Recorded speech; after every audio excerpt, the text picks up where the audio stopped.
Back to another episode of the Casey Campbell podcast. Casey Campbell with you, of course. Pleased to be joined by the one, the only Carson Dykstra of Hudsonville football. Carson, how are you? I'm good. How are you?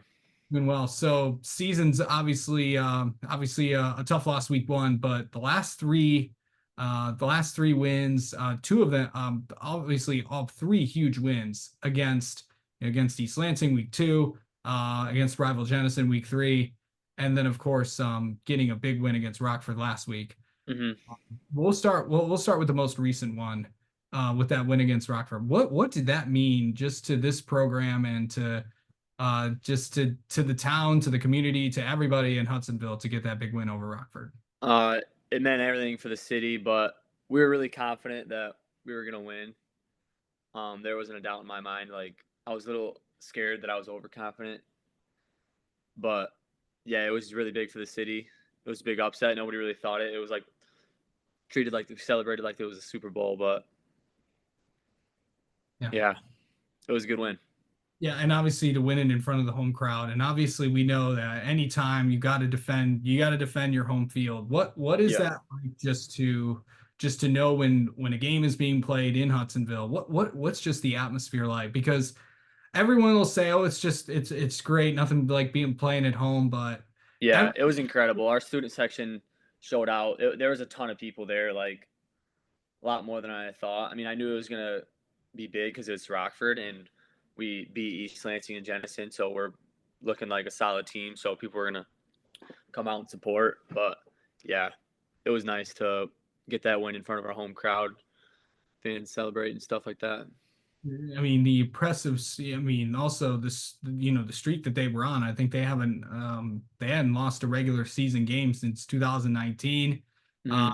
you hadn't Hudsonville hadn't beaten them overall since 2016. So, um, for it to be that long, like, I got to ask you, what was the emotions just like?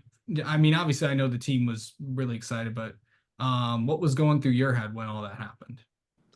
It didn't feel real, and it also like it didn't feel that satisfying because like I felt like I just knew we were gonna win. Like the coaches, the all the players, like we just prepared super well. We had a great week of practice, and just watching film and knowing our defense and knowing our team and what we do, what we're made of. That like it's clearly possible, and like we just play our game, we'll come out with the win. And to do it in the division, division like the OK Red, I think it's one of, obviously it is, if not the toughest conference in the state of Michigan. I know obviously they all end in red. Of course, you got the OA Red, the MAC Red, and then of course the Yep. the OK Red, and obviously you got the cat, and then of course you got the Catholic League as well. But to describe what it is like for people that do not know. What it's like playing football on the West Side. It's just very competitive, and you have to know like anything can happen. Like the game, like it's never over. We were up 21-0 on Rockford, but like we knew that lead wasn't safe. Like we couldn't get comfortable, and like yeah, it really there's been close games over the years with all types of teams that you wouldn't expect. Like Jenison will fight every game, West Ottawa, Grand Haven. So it's just really competitive on the West Side. And because there's a lot of teams that really taken an approach. It's like, okay, they've upgraded what they've had. Obviously East Kentwood with their new head coach. Yeah, We'll talk more about them this week because that of course is your opponent this week. Um, you got Jenison we're bringing Coach Lucas over after winning a state title with Chelsea, and then of course Grand Haven on the up and up with Bender over there. yeah. Uh, what does it just say about, I know you just mentioned it, um, to prepare every week, because there are literally, I mean, the cliche phrase is there is no weeks off. I mean, there hmm last time I checked. Yeah. Yeah. There's a lot of good coaches in the red. Um, yeah, there's definitely no weeks off. Yeah, Grand Haven's got a good program. What they're doing over there, beating West Ottawa, and same with like Jenison and East County. East County had a good win against Caledonia. So Yeah. Okay, so before we get to East Kentwood, just as just an individual player, how have you just how have you improved these last 4 weeks? Like, what have you noticed? Like, okay, I'm really doing good in this.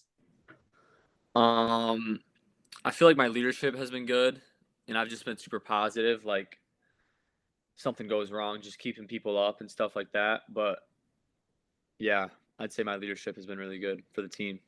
Okay, let's put that to the test. Like, is there been a situation where you had to use that or something like that? Like, name a situation where you had to keep everybody up. Uh, I couldn't really give you an example, but like if like in practice, like it gets really repetitive, and like at the start you're warming up and like you break it down or whatever. Like we just have to bring energy every single day, and I make sure like I hold people accountable for that in that situation. And like anytime there's a big play in a game, and like Rockford was coming back, like we have to just stay positive and just keep doing us. Okay. Um, okay, so these next few weeks, of course this week is East Kentwood. As we just talked about, really tough team, and you're going over there. Hmm. So, what are some of the things that really just when obviously I know you've gotten a chance to look at film, what are some of the things that impresses you about Their D line looks really good. I don't really watch their offense too much, but defensively it seems like they bring some pressure a little bit, and yeah, they get to the quarterback. them? Yeah. And then also like, going on the road is obviously much different than playing at home. Yeah, What is it like for you as a player for you? I know everybody's different when road games come. How do you treat them? Is it just like how do going on the road, how different is it for you or is it not much different? it's really not much different. I mean, I've been doing it for like this is my fourth year, so I don't know. I'm just kind of used to it, but and we've had long bus rides to like Saline, Orchard Lake, Howell, East Lansing. So yeah, really nothing new. I've been to EK my sophomore year, so Yeah. All right. And feel like what do you guys got to do to get the win and go to 4-1 on the season? What do you feel like you guys got to do to beat a good EK? we just can't relax. We understand that we have a target on our chest, and we just have to keep moving forward. Like can't come in thinking we're gonna win just because we beat Rockford. Like we have to stay going up, consistent. All right. All right. Well, Carson, thank you so much for the time as always. Congrats on the big win against Rockford, and and best of luck this week against East Kentwood. Thanks for having me.